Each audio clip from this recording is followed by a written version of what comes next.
Hi, I'm Bill Ritchie, and I'd like to invite you to go back with me to listen and watch radio and TV interviews between the years 1980 and 1990. I started out in printmaking, making prints from woodcut plates, etchings, lithograph stones, silk screens.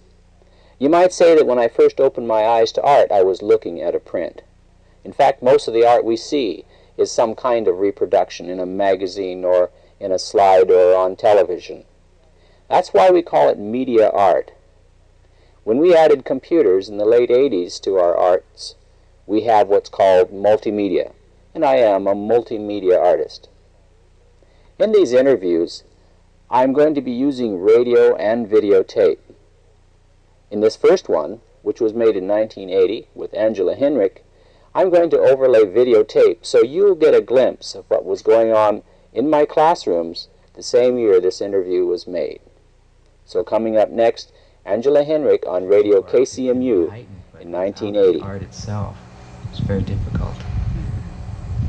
So you have to be in the area, you have to be and really look at art per se, rather than just look at a folder or a magazine. I think so.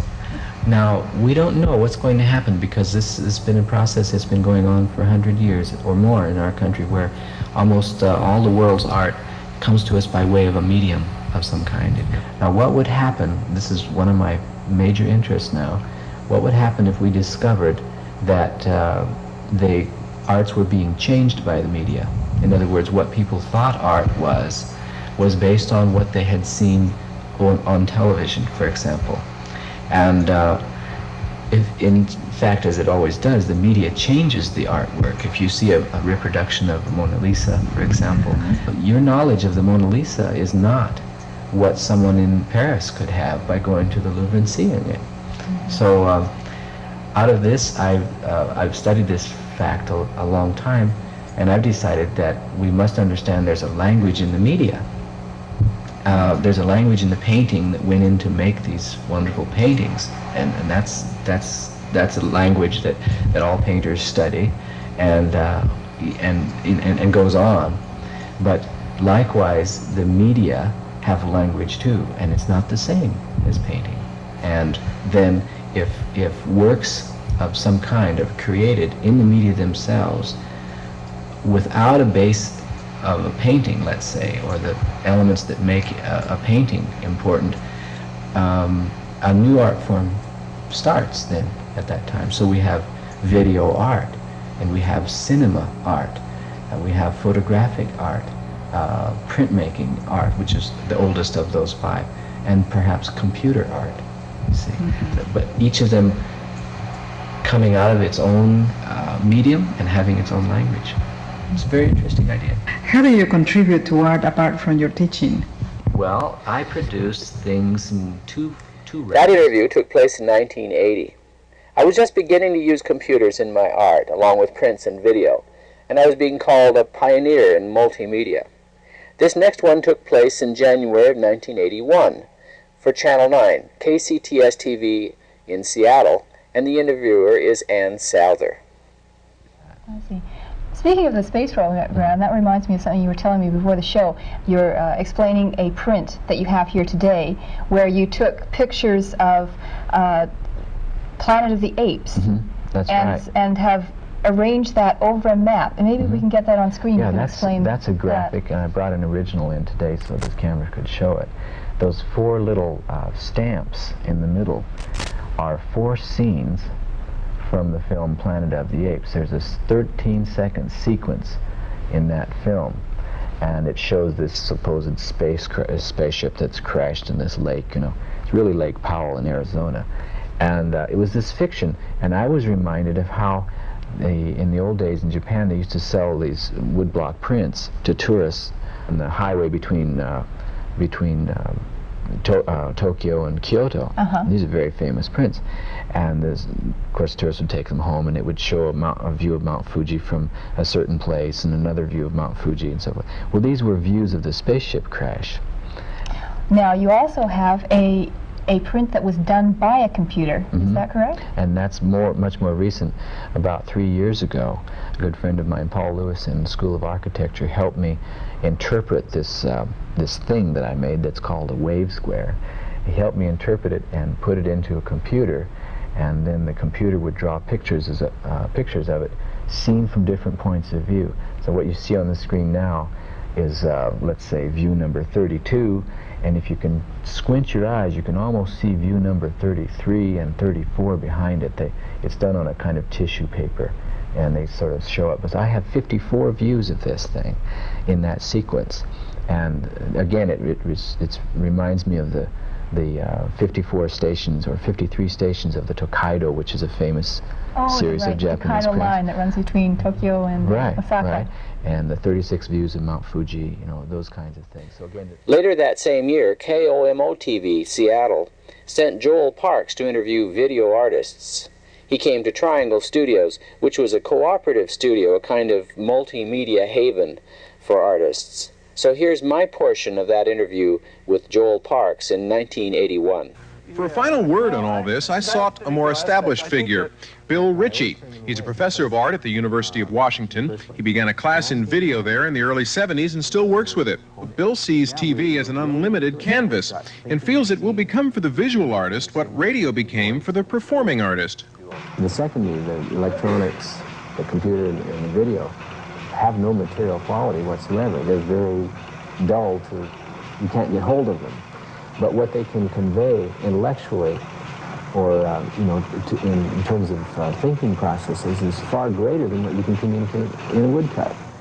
According to Bill, the most difficult thing for us to overcome is our traditional views of what art is. If we think of an oil painting, we want it to be made by an individual with the individual's own ideas, with the individual's hands and so forth. And if we're asked to accept something else, art as video, let's say, and it doesn't have a hand in it, doesn't have an individual working alone in an attic someplace, then we start thinking, well, this is cold. And we tend to come to that conclusion very quickly. There are some people that say that in the next 5 years, there will be more new video artists than painters. After all, this is the electronic age. That was in 1981. Now we jump forward a couple of years to 1983 and around the world to Australia. Next, the interviewer is Billy Caron on the Billy Caron Show, radio station 3AW in Melbourne, Australia. Well, actually, a friend of mine gave me a lovely print that he'd carved from cardboard, and that was really magnificent. Cardboard print. So there's plenty of scope for using all sorts of materials. Well, you're a printmaker of some renown in the United States, but you're also a professor and a lecturer at the University of Washington in Seattle. What do you lecture about? Only printmaking or other Primarily printmaking, but I'm able to combine printmaking with video in some of my classes. And a few of my students have started to use computer graphics. And what I generally teach in my printmaking classes is that the history of printmaking shares something with the history of television and computer graphics. So whenever it's possible, I use the new technologies to sort of vitalize, renew the interest in the old technologies. These processes like etching, for example, are difficult to learn and not immediately rewarding, but when the student feels that they're participating in an ongoing history, not something that's sort of a dead craft, but an ongoing living history, it can be very exciting, and that's what I try to teach. And you're here on sabbatical leave at the moment, and you've brought your family with you. Do you always take your family with you when you go overseas? I may have given the impression in these interviews that I did it all by myself. That's not true. That last recording was made by my wife, Linda, and in the next recording, made in 1984, you're going to see a glimpse of one of my co-workers, C.T. Chu. The next interview was broadcast in 1984 on Channel 7, and the interviewer is Nick Walker. But the computer allows him to experiment with ideas, with colors and shapes, with a quick touch of the stylus. All of this art was generated by a computer. The series of works is called The Homemade Dog, created by Seattle artist Bill Ritchie. Although originally produced on paper, the images were transferred to computer software and printed on a computer printer before being assembled in book form. Can anybody be an artist using a computer? They certainly will be. Who's the artist? Well, the artists who want to be the artists will be called the artists, as long as they have audiences. But Ritchie's colleague, C.T. Chu, disagrees. As far as making everybody artists, I don't think so. I don't think it can do miracles. Just like a word processor can't turn everybody into a writer. But the computer artist can make photographs into something they are not. That was 1984. You've been listening to and watching my interviews on the roots of multimedia. And up to this point in time, I was a professor of art at the University of Washington School of Art. But the next year, the department chairman there suggested that I look for another job, so I made my work the development of the multimedia studios. The interview you're going to see next is by Cliff Lenz on his Good Company show on Channel 5, King TV in Seattle. And with me in the studio is Mark Leonard, another multimedia artist. You've got a fascinating thing to show us, and you can do this with just a little bit of equipment in your own home, I presume. Your associate here Mark Leonard is doing what right now? Mark is... well, he's getting ready to do a little portrait. We stay still. One of the fun things about this system is that if you do move, you get this kind of hall of mirrors effect. Okay, now the computer does what? It has to translate. Well, it has to store it to a disk. Okay. This is the equivalent of a piece of film. Now you've seen that. This is the floppy disk that we've got. That Victoria is on somewhere in the technology there. The next step is what of the process? Then we turn the computer into a printer. Now, can you get that going, and we'll show a little more of the video art that you've been able to do with some more sophisticated technology. All right. This is a little portrait of a daughter in my family, and this is a composition I made on another computer. This is called Electric Shoe. It was a drawing by my daughter that I then took to a computer and redid it as a high-heeled shoe, and she was into electric shoes at that time. Really? And is she still with us? Okay. Now, coming up next is a radio interview, a talk show that was called Northwest Computing. I'm interviewed along with C.T. Chu and John Methot. The interviewer is Frank Catalano. The program was on King 1090 AM in 1987. Computers and art is our topic, and we do invite your phone calls for our three guests. Bill Ritchie is a former professor of art at the University of Washington. He uses mini and microcomputers for art.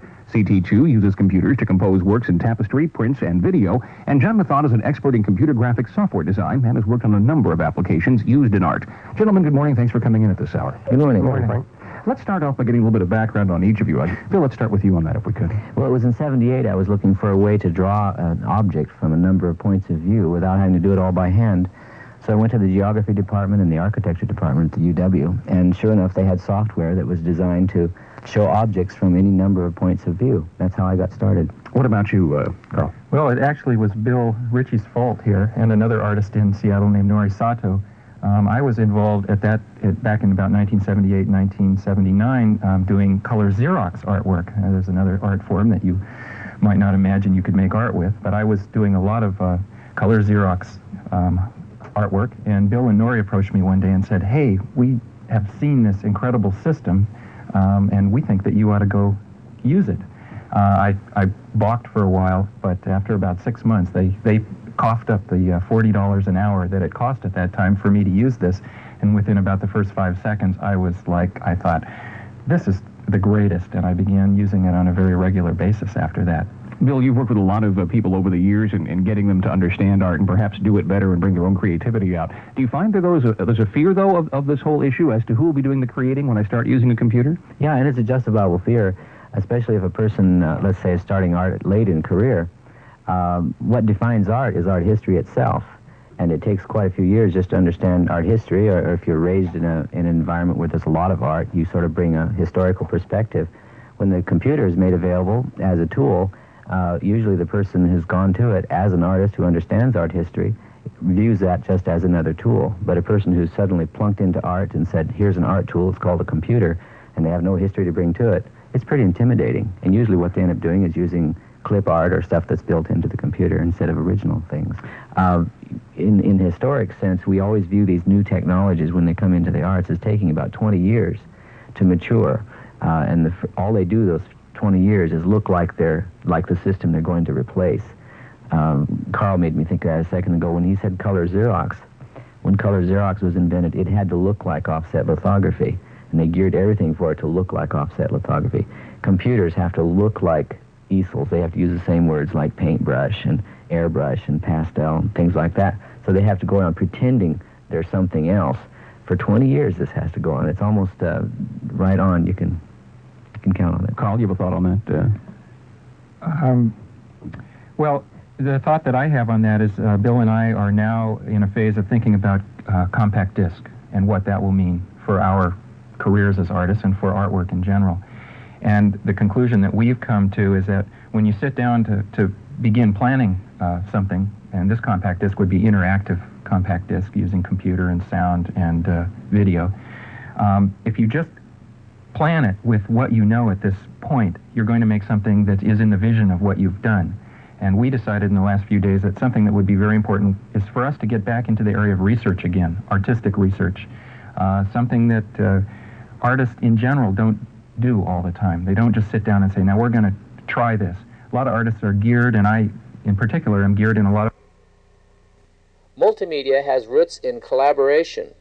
In the next video, about a dozen people work together to produce works in print, video, and computer graphics, all ending up in a show of computer art in a gallery in Tacoma, Washington.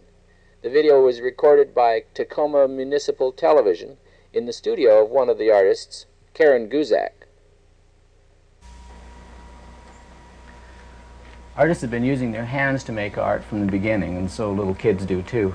In fact, one popular way to draw a hand is to use one hand as a template and draw it with the other like this. In this way, a person is using a simple tool. The artists have been using simple tools like this since caveman days. Simple tools like brushes and templates. These are all things that led eventually to the artist's use of computers. And today computers still carry the same names. For example, in this computer we have a choice of using brush. The difference, though, is brush is a very simple thing, and so is the template. A complicated computer came along. It put a lot more of a load on the mind of the artist. Somewhat like the invention of photography in the middle of the 19th century required artists to rethink everything they'd known about art. Someone coming to this show and who's never seen computer art and may be familiar with oil painting, for example, they're going to see something entirely different. They're not going to see brush strokes, they won't see watercolor, so they begin to suspect there's a different tool here, even if they didn't know it was computer art. The advantage to... That program was made in 1988. 1989 was the centennial year for the state of Washington, and KCTS-TV Channel 9 in Seattle decided to do a series of interviews with people, including C.T. Chu and myself, and get their views on the year 2089. By the 50s, the Art Center was strong in New York City. And there was some talk of it moving to Los Angeles in the 80s. There's a wave effect that happens in demographics, and the next art center is in Asia. It's leaving the United States. The tide is going out. Now we're on the last beach, and we can see it, but there's not a thing you can do about it. Technologies provide artists with viewfinders, in a way, whether it's a simple paintbrush or a camera. So 100 years from now, I'm not sure exactly how it's going to work out, but we've got to, for example, the point where the computer, with its illusion of calculation, will yield a world we can't really imagine.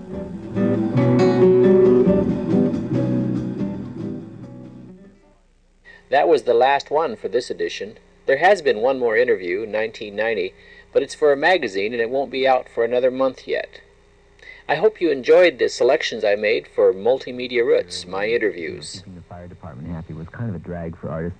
And when I left, I decided I'd never go back to a studio unless it was perfect. And I analyzed what I was doing with new technologies, and I looked at the historical precedents, which go back to China in the 1600s. And it seemed to be the perfect studio was a beautiful or a harmonious balance of technology being researched, technology being taught, and technology being applied. So you had all three activities going at the same time. And nowadays, so much communication is done by telephone and television and videotape and that sort of thing. It seemed to be less dependent on a site-specific studio. So the perfect studio is more or less modem connections and telephones and almost ESP sometimes, it seems. So several artists literally have keys to one another's houses and studios, can come in all hours of the morning and do their thing, bring in their prospective